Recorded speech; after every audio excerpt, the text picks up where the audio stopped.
Hello, I'm Sora Luxon, and this is Tarot card Ace of Cups. This is a card that an adept can sit with for hours. The levels of symbolism go on and on. So I'm just going to touch on a few of them, the ones that I really think are most important when we come across this perhaps in a daily reading or meditation, sort of on the surface of things, but otherwise the video would just be way too long. So here we have a sacred glowing hand springing from a cloud and holding aloft the chalice of the Stolestes.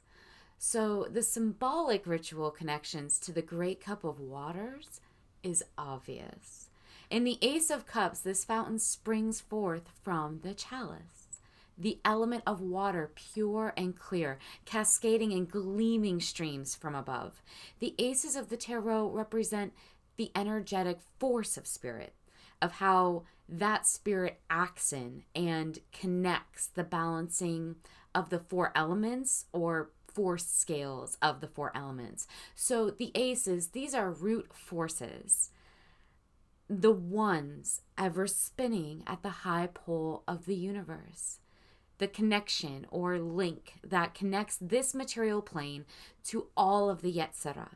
So in the Ace of Chalices, we are looking upon the root force of the powers of the waters.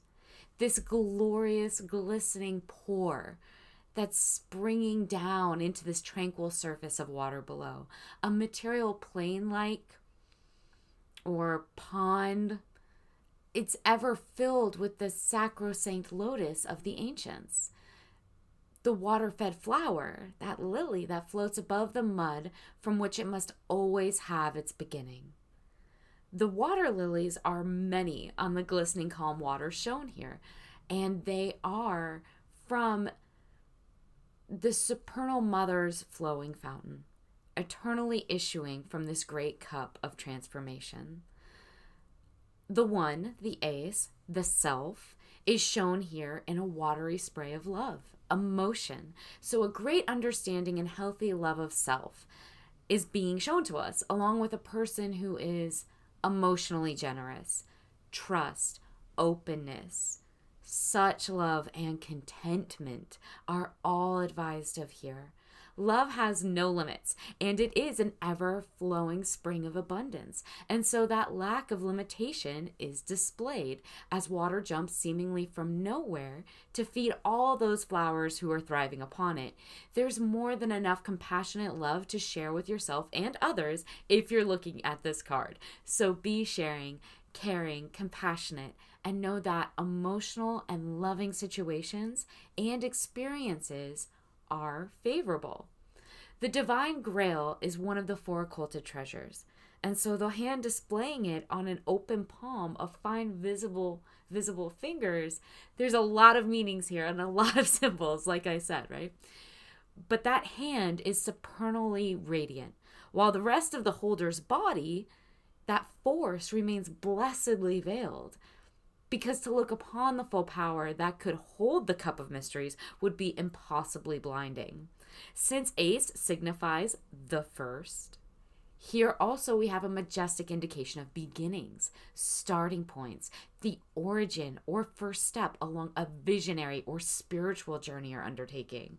The dove descends with the naturalized body, renewing the stone in the waters, that host to be brought, broken and given into the fluid again and again so that the spirit of divine life may continually pour forth. Air carries grace from above. Water communicates that grace unto the material energies. The crux of transformation creates 5 streams, not 4. So the comprehension and dissolution of the lesser enchantments of the senses are whispered of here. Also here, the life-giving waters fall upon, consecrate, cleanse that which is going to transcend the material, as all of those beautiful drops are dew, pure light coalesced into droplet form, an alchemical dew, the water of the divine that falls upon and penetrates everything of the material. The otherworld fountain of knowledge, the 5 knowledge streams, where water is wine becometh blood, depicts how knowledge is gained by the senses, yes, but beyond that knowledge lies the spirit in action, that sympathetic starfire, always carrying down and pulling upwards, a transmutation far greater.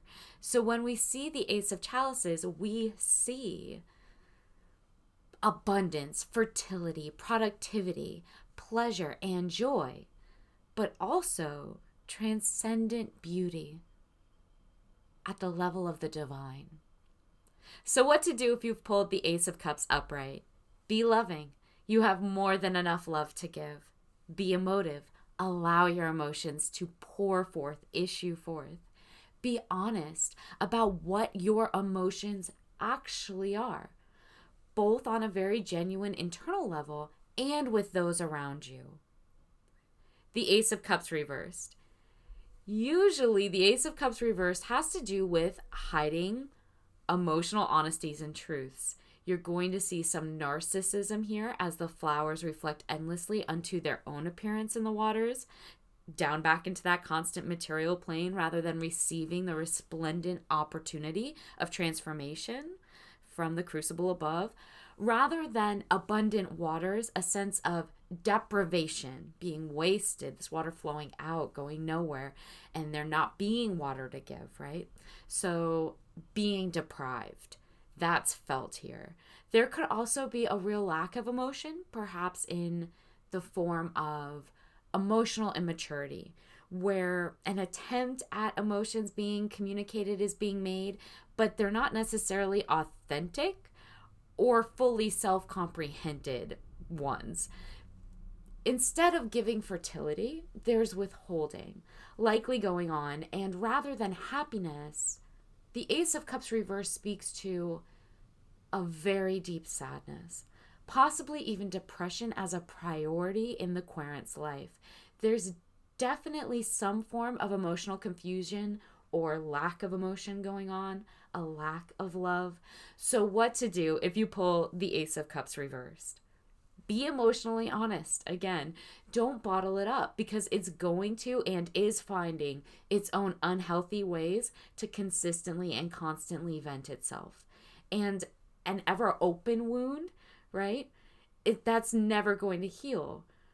Rather than an injury acknowledged fully, that can heal. So acknowledge the injury, feel the pain, be emotionally honest.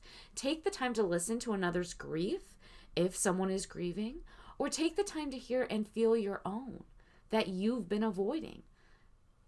If you're withholding emotions, okay, maybe you don't have a wealth of love and emotion to give to anyone right now, any other person in your life, right? Maybe that's why you're withholding. Maybe that's why love is lacking. Your well has runneth dry. But if that's the case, recognize that the well is empty, right? See that, and that you need a chance then to restore yourself, to fill that well back up with those abundant waters.